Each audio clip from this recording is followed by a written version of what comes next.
बिस्मिल्लाहिर्रहमानिर्रहीम। मैं राना आसिम आज एक मज़ेदार सी रेसिपी आपको बताएंगे। आज हमारी रेसिपी का नाम है चिकन पकौड़ा।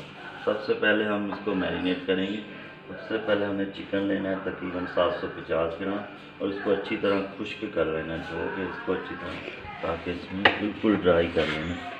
और जो है तकरीबन इस शेप में इसकी कटिंग और तकरीबन गोल गोल सी बोटियाँ बनी। उसके लिए हम एक बाउल लेंगे। बाउल में पहले चिकन रखेंगे, चिकन डाल देंगे।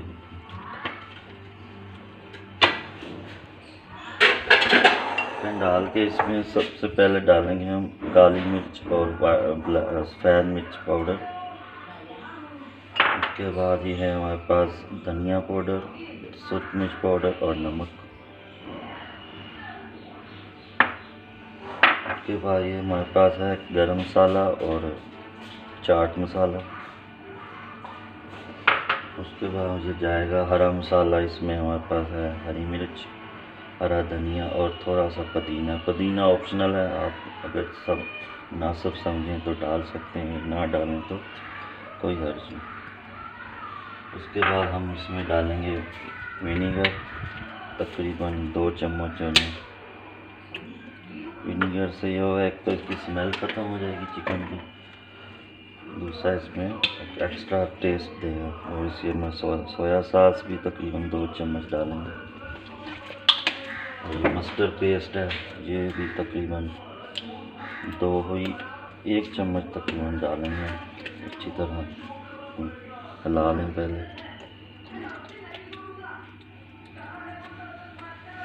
और फिर उसके बाद ये हमारे पास है बेसन, तकरीबन 2 चम्मच ये डाल देंगे इसमें।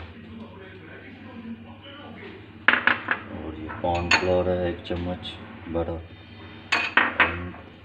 अंडा है, इसको हम अच्छी तरह फेंट लें, तकरीबन 3 चम्मच ये डाल देंगे, ताकि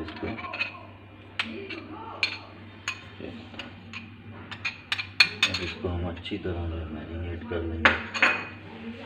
बिस्मिल्लाहिर्रहमानिर्रहीम। हाथ से मैरिनेट करना चाहिए, ताकि इससे ये फ़ायदा होता है कि मसाला जो अच्छी तरह जो है वो रच बस जाता है अंदर गोश्त में। अच्छी तरह रगड़ के इसको मैरिनेट करना, ताकि जितना भी मसाला है एकदम अच्छी तरह जो है उसको अच्छी तरह मैरिनेट करके, और तकरीबन इसको है तकरीबन 3 घंटे जो है, कम से कम 3 घंटे जो है हम रेफ्रिजरेटर में रखेंगे। ये देखिए।